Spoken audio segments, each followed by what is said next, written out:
Good evening, and welcome to another Guitar Solutions Detroit video.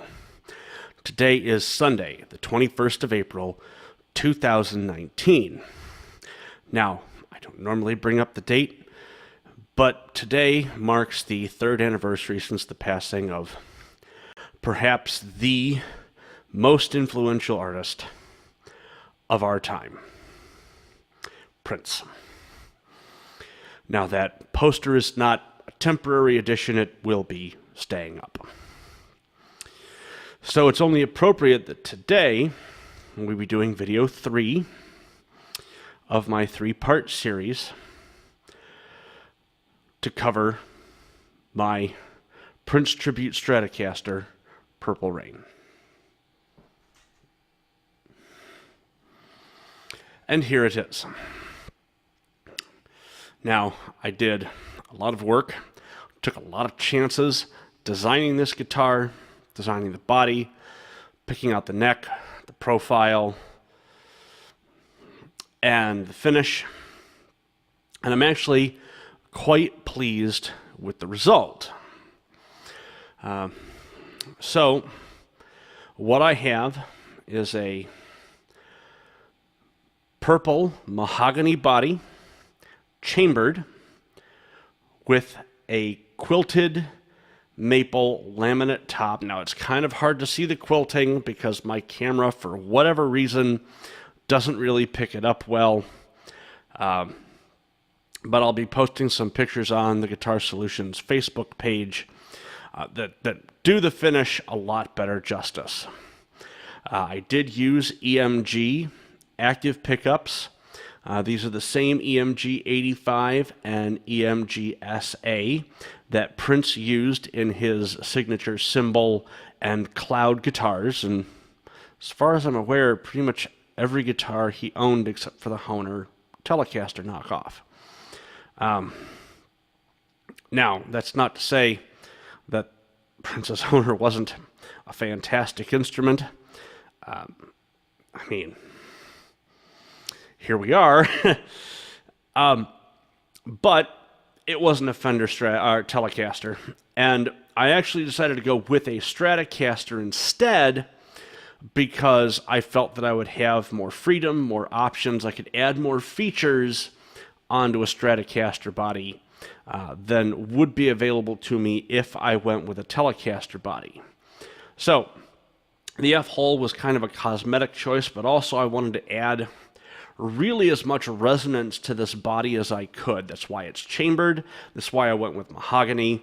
That's why I added the F-hole, because I've hated on EMGs for a lot of years, and a lot of Fender players and a lot of passive pickup fans tend to be on my side of that old argument.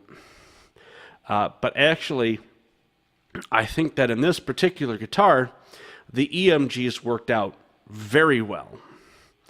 And we'll go through some of the tones on that. With the neck, I do have some artwork that I added to the top. I freehanded that, by the way. I also have star inlays. They're pearloid, as you can see. And there are gold-plated fret wires on the neck. That is a pearloid binding you see on the body. And pretty much all of the hardware is gold. Now, those are pearloid knobs on those tuning machines. They are Fender, of course. The neck and the body came from Warmoth. The neck came unfinished, the body totally finished. I went for a wizard profile on this neck, and I actually really like it. I think that all of the necks that I order from Warmoth from here on out, for a Fender anyway, are going to be wizard profile rather than the vintage modern profile like I have on the Masato Strat. Not that I don't like that neck, because I really do, but I like this one better. Now, I did go with a Wilkinson USA made bridge. This is brushed gold. It's not as shiny as the rest of it, but I think it still works. It's generally the same shade of gold as all of the rest of the hardware. This Wilkinson, I can't say enough good things about this Wilkinson bridge. It is an absolute dream to work on. Once I set the intonation, everything was really, really nicely held in place. Everything went together real easy. And there's no tuning stability issues at all with this guitar. As long as the strings are in good nick, you know, I can pick this up a week, 2 weeks later, not having tuned it, and it will still be very close to in tune. Now I have started using Elixir strings. Some of you may have seen the previous video where I played this after I put the Elixir strings on there. This still has those same Elixir strings. Now I've decided to go with a different coating option for the Elixir strings than what I put on here, and it will be getting that upgrade when the time comes. But all in all, very good package. I took a lot of chances with this guitar. I wasn't sure I was going to like how it sounded. I wasn't sure that I had really accounted for the resonance issues that EMG pickups have. Sorry, guys. But really, I think I have here a fantastic product, and for the amount of money that I sunk into this little venture, it had better be. This is by far the most expensive build that I've ever done. Anyway, here it is. And in case you missed it, yeah, I do have an LSR roller nut on the neck here.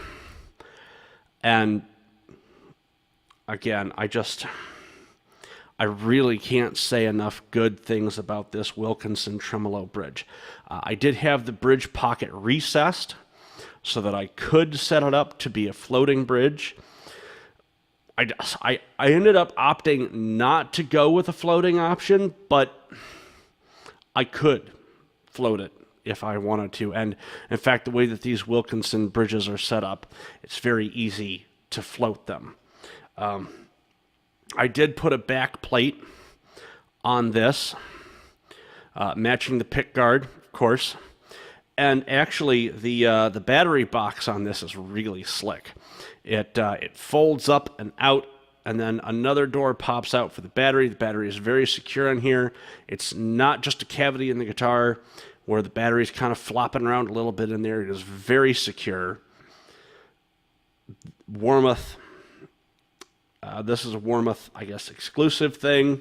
If you order a guitar body from Warmoth with a battery box or double battery box for your EMG pickups, I highly recommend not trying to install your own battery box. One, because the hole won't be routed the right size, but two, man, these battery boxes are slick.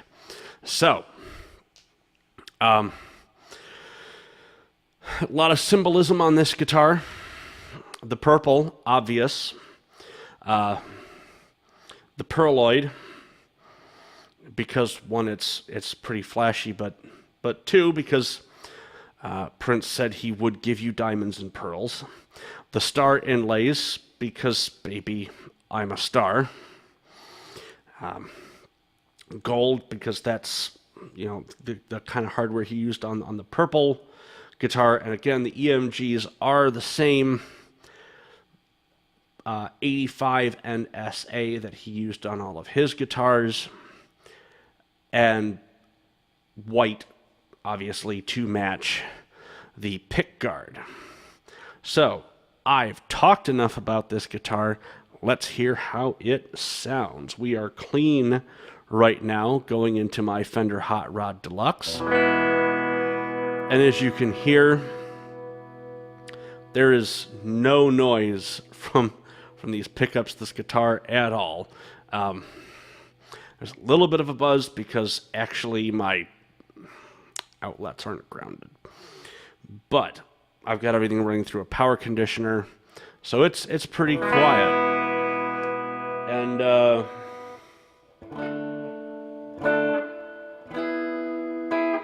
so this is the 85 in the bridge.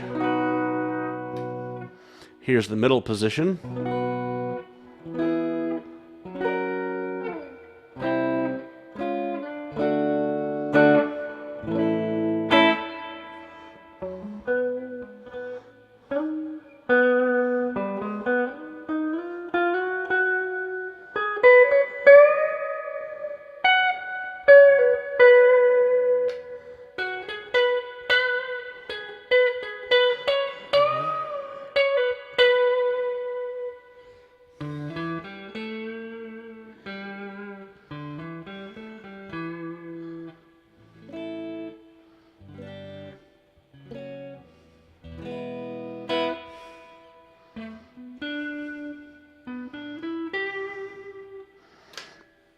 Okay, so one of the things that I discovered about EMG pickups after my many years of saying bad things about them, but one of the great things I discovered about these EMG pickups is just how well effects translate over to the pickups.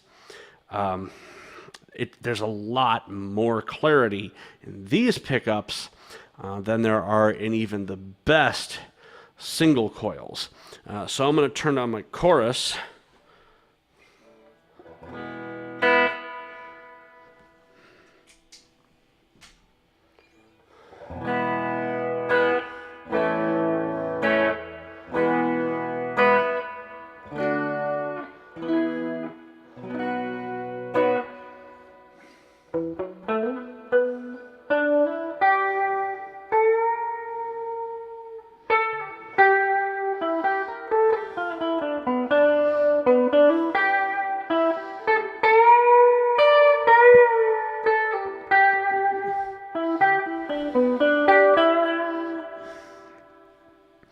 And we'll add some delay.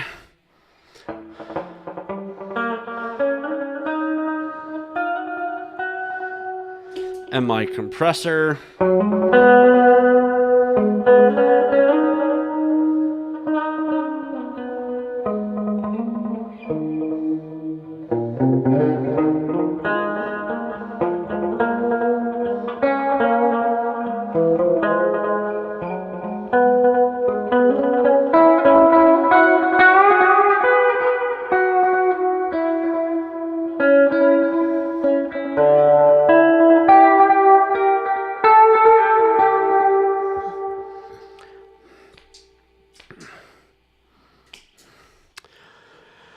And it's not just time-based effects that translate over really well on these pickups either, as I will now demonstrate with my OCD.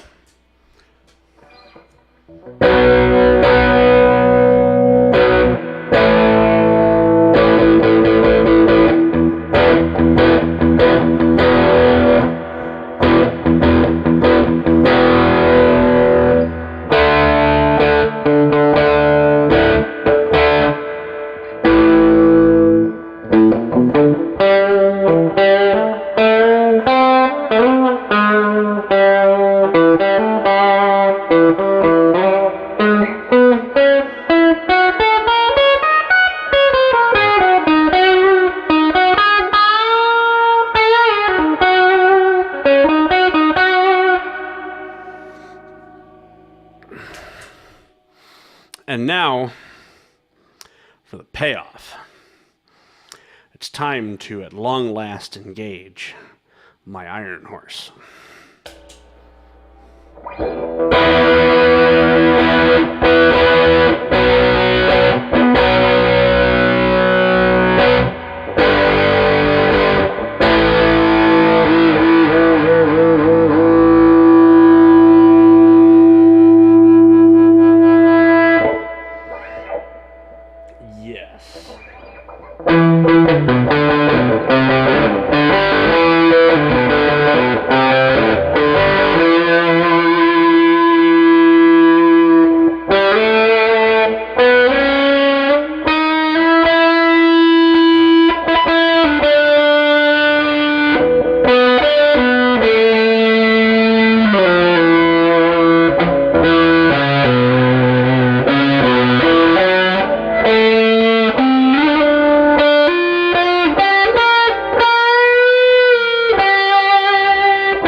in my opinion, in my humble estimation, the place where these EMGs shine the most is, in fact, when you start adding effects. I mean, I'm not going to say that I think they have a bad clean sound. I like the clean sound on my Telecaster better. But in terms of effects and in terms of, you know, really a workhorse stage guitar, this guitar turned out incredibly well. And I'm really happy with all of the sounds.